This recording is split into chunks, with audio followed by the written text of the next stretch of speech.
Welcome back to Rustomod Garage. In this episode, we're going to get this thing running, driving. If you aren't familiar with our project, we're making a 61 AMC Rambler station wagon and putting a Corvette front suspension and rear suspension in and making a custom frame so it can be a Pro Touring AMC Rambler. So we started this by designing the entire car in CAD. We measured every aspect of the Rambler and our Corvette so that way we could put it into our IronCAD program and then design the entire car into CAD. Once we finished our CAD file, we ended up fabricating an entire frame to fit underneath the Rambler body, and then we attached the Corvette front suspension to this frame. We then got a floor out of a Lincoln Aviator and then put that into our frame. We got our frame onto a rolling chassis, rolled that underneath, and then cut out everything on our Rambler, our floor, our firewall, and our wheel wells. And then we were able to set that down onto our chassis that we made. And then once we got that, we made custom wheels for this thing. We machined these wheels out of aluminum, and then once we got that done, we started welding our body to our floor section. So once we finished welding all that stuff up, we ended up putting our motor in, and that's where we left off on the last episode. So if you missed the last episode, I'll link that up here and you can go check that out. But I mentioned in the last episode that we were using a Hydro Boost system from a Mustang. So a Hydro Boost system uses the power steering fluid to act as a power brake system. So we had to adapt lines from our Hydro Boost to our power steering pump on the Camaro engine and then adapt those lines to our power steering rack on our Corvette frame. So it was a lot of back and forth trying to get lines to fit. We ended up using a swage lock fitting to adapt some of the lines together, and then that ended up working pretty good. So our power steering setup is pretty much complete, and we got that system pretty much all wrapped up. So now we're starting with putting up all of our fuel system. So we're using the Camaro fuel rail, and then we're using the Camaro PCM and wiring harness just to get us running for now. So this is a returnless fuel system, so we only needed one fuel line running from the front to the back of the car. So temporarily we just hooked up a rubber fuel line and then hooked that to our fuel rail. That way we could just get us running, just because we wanted to get this thing moving. We're trying to reach our deadline of Power Tour, but we ended up missing the deadline, so it ended up not working out, but probably a good thing in the long run because we found some issues when we started driving it that we probably wouldn't have made it anyway. But we are hooking our fuel lines up, and then we're going to start working on our wiring.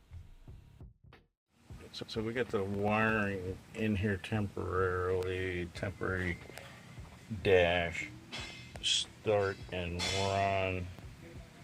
Got the gauges in here just so we can see what this thing's gonna do. Should be ready to roll here. So eventually we're going to be redoing the entire interior of this car, but we wanted to just get it running and driving, so we could get it on the road and sort out some of the bugs that we might have with it. So we just kind of put together a very simple wiring harness using the Camaro's wiring, which is actually very easy to get the motor to run on a stock PCM. The only thing that you have to do is get the vehicle anti-theft system. They call it the VATS. You have to get that to be disabled, so that way you won't have any issues with anti-theft or anything like that, because they chip the keys, and then you have to get it sent out. So we sent our PCM to get VATS deleted and then got it back, and then we hooked it up and should be able to get this thing running.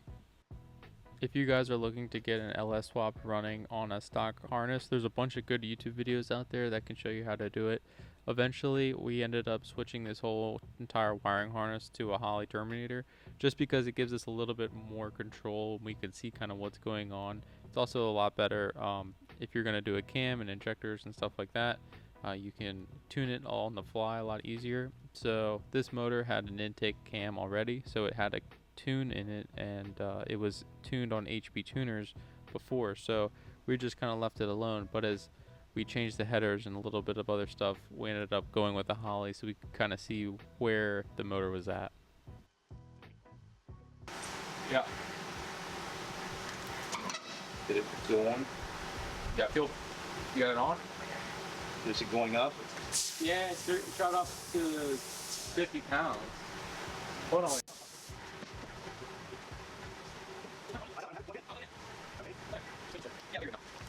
In the front. Ready?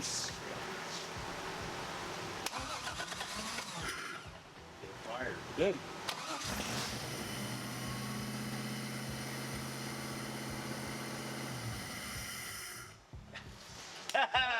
Yay! You did it! Well, you kind of back to Nate! You hear it?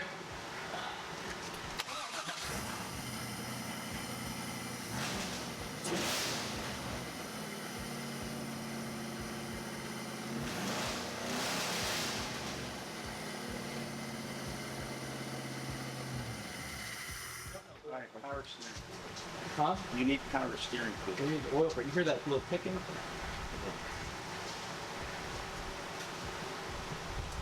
Oh, shut the oil pressure gauge. Oh shoot, with squirting oil? Yeah. So I go in the car to check to see what the oil pressure is, and there's no oil pressure because our gauge line is not hooked up. We just had these temporary AutoZone kind of gauges to hook up just so we could see what the oil pressure and temperatures were, and our line wasn't even hooked up, so oil was all over the inside of the car. But anyway, once we clean that up, it actually runs pretty good. The exhaust is insanely loud, and we changed that very quickly, but we got it running very easily on the stock Camaro PCM, and it ran pretty good for probably a few years like this.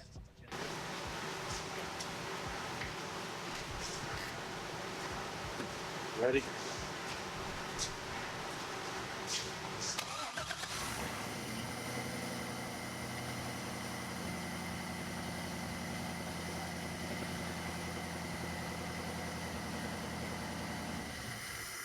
Very loud.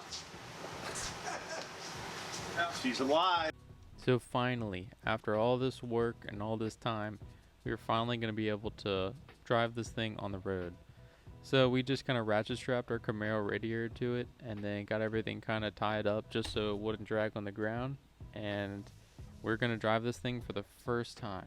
So the first time we drove it in here, it was under a aluminum block cast iron head AMC Rambler motor, and now it's moving out under its Corvette chassis and our LS motor.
Gauges and temporary dashboard, a couple of switches.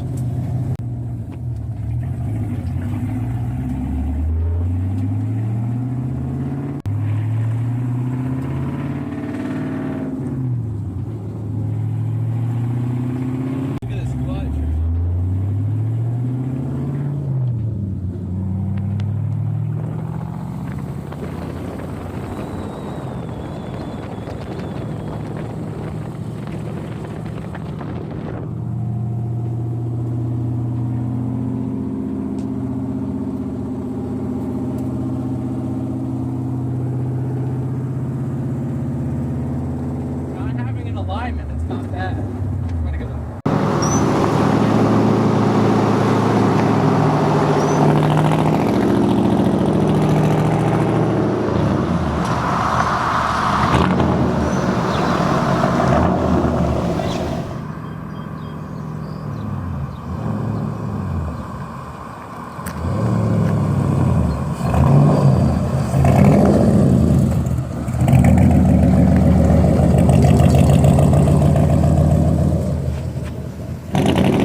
So finally, after all this time, we are driving the Rambler under its Corvette chassis. Thank you guys so much for watching. This has been a very, very long process of getting this car running and driving. It has been years in the making of getting this thing together, so it's very cool to share it with you guys. Make sure you guys like, comment, subscribe so we can do more awesome builds like this, and we'll see you in the next one.